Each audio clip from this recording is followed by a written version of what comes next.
Baiklah, di sini saya akan menjelaskan dua poin, yaitu yang pertama poin pengertian keterampilan menulis pidato. Nah, menulis adalah melukis lambang-lambang grafik yang menggambarkan suatu bahasa yang dipahami seseorang, sehingga orang-orang dapat membaca lambang-lambang tersebut jika mereka memahami bahasa dan gambar grafik tersebut.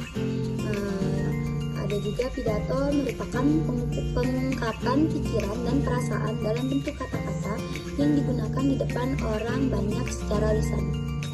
Pidato dapat juga berarti wacana yang disiapkan untuk diucapkan di depan khayalak ramai. Pidato adalah menyampaikan buah pikiran dan perasaan seseorang dengan menggunakan bahasa lisan kepada orang banyak atau halayak ramai. Menurut Hasnun, berpidato adalah berbicara di hadapan umum. Namun, tidak semua pembicara di hadapan umum namanya pidato.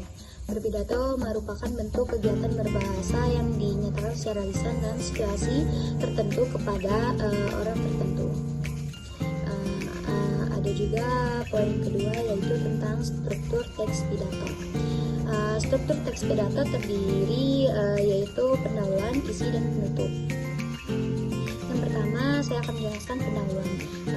Bagian pembukaan pendahuluan teks pidato yaitu berisi salam pembuka. Yang kedua, ucapan penghormatan. Ucapan penghormatan biasanya dimulai dari penghormatan seseorang yang dianggap penting. Yang ketiga, ucapan syukur. Yang kedua, ada isi. Isi ini merupakan inti dari pidato, sedapat mungkin diringkas dan mudah dipahami.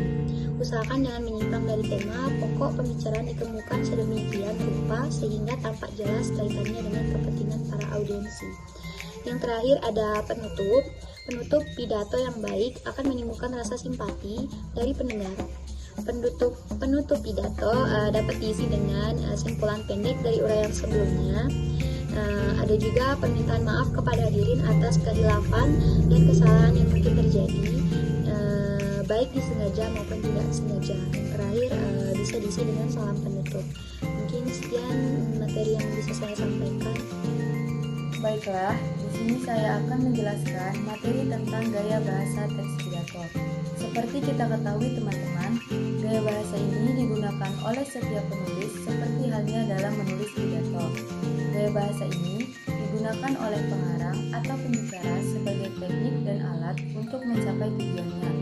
Dan juga gaya bahasa ini sebagai perwujudan dari keterampilan berbahasa secara khusus.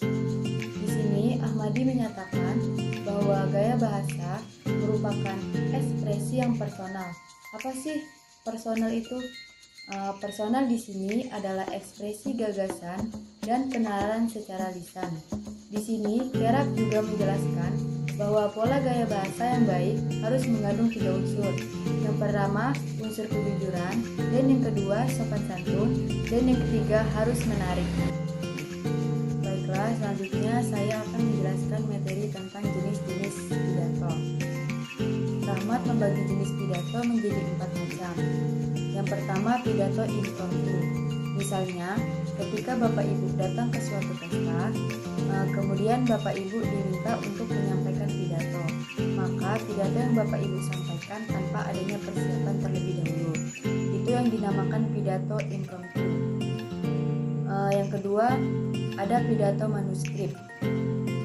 Misalnya orang yang berpidato membacakan naskah pidato dari awal sampai akhir.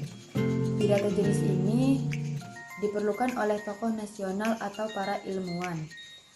Mereka harus berpidato dengan hati-hati karena kesalahan pemakaian kata atau kalimat akibatnya bisa lebih luas dan juga berakibat negatif.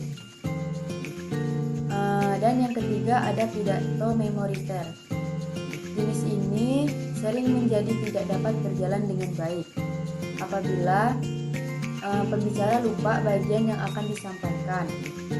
Dan dalam pidato ini juga hubungan antara pembicara dan pendengar yang kurang baik. Dan yang terakhir ada pidato extemporer.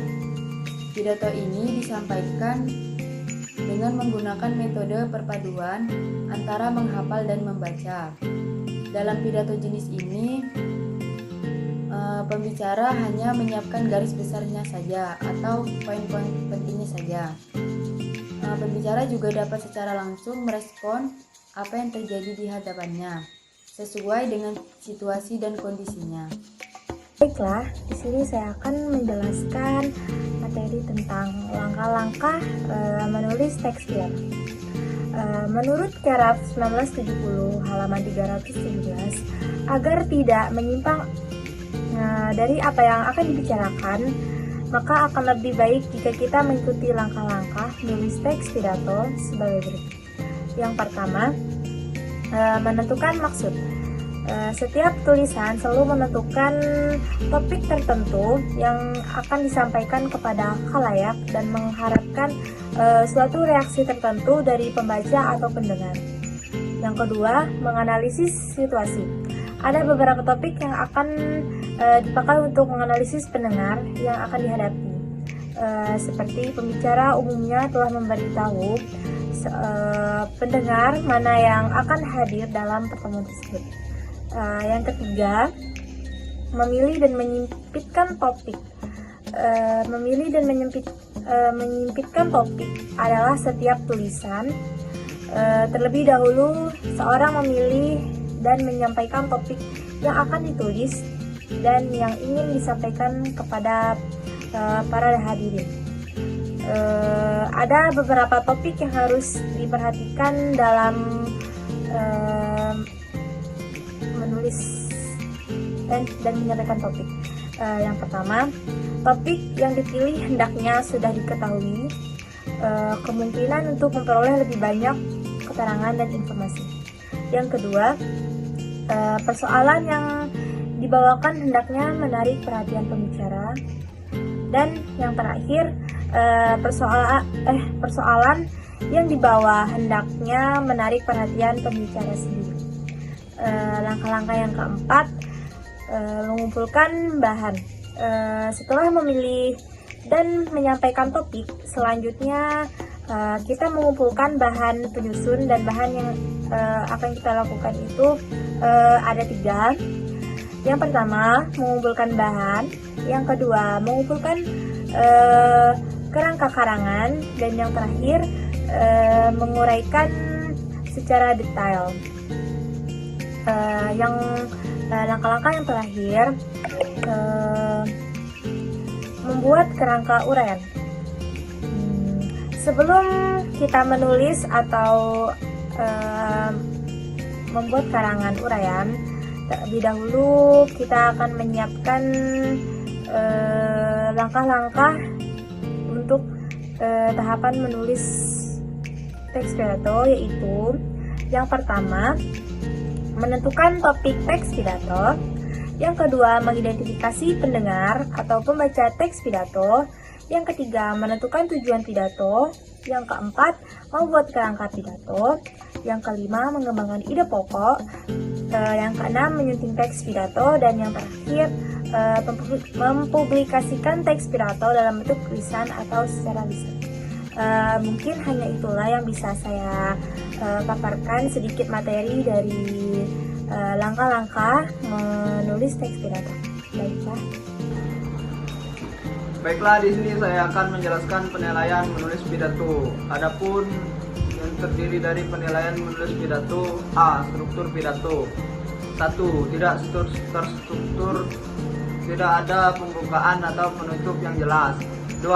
Ada pembukaan, isi, dan penutup tetapi tidak tersambung dengan baik. 3. Struktur pidato jelas tetapi transisi antar bagian kurang halus. 4. Struktur sangat jelas dengan pembukaan, isi, dan penutup yang padu dengan mengalir dengan baik. B. Penggunaan bahasa. 1. Bahasa titik formal dan banyak kesalahan tata bahasa. 2. Bahasa cukup formal, ada beberapa kesalahan tata bahasa. 3. Bahasa formal dan sesuai, sedikit kesalahan. 4. Bahasa formal, kaya dan tepat dan tanpa kesalahan tata bahasa. C. Isi dan relevansi. 1. Isi tidak sesuai dengan topik pidato atau tidak relevan. 2. Isi cukup relevan tapi kurang mendalam. 3. Isi relevan dan mencakup sebagian besar poin penting. 4. Isi sangat relevan, mendalam, dan mencakup semua poin penting. D. Gaya dan kreativitas. 1. Tidak ada unsur gaya atau kreativitas dalam pidato. 2. Ada beberapa elemen gaya tapi kurang menarik. 3. Gaya penyampaian baik dan cukup kreatif. 4. Pidato disampaikan dengan gaya yang menarik dan sangat kreatif. E. Pesan utama. Tidak ada pesan utama yang jelas. Pesan utama ada tapi kurang kuat. Pesan utama jelas dan cukup kuat. Pesan utama sangat kuat dan meninggalkan pesan mendalam. F. Panjang dan ketetapan waktu. 1. Pidato terlalu pendek atau terlalu panjang. 2. Pidato sedikit melebihi atau kurang dari waktu yang disarankan. 3. Pidato dalam rentang waktu yang tepat. 4. Panjang pidato ideal dan sangat sesuai dengan waktu yang disarankan. Sekian penjelasan dari saya tentang penilaian pidato menulis. Terima kasih.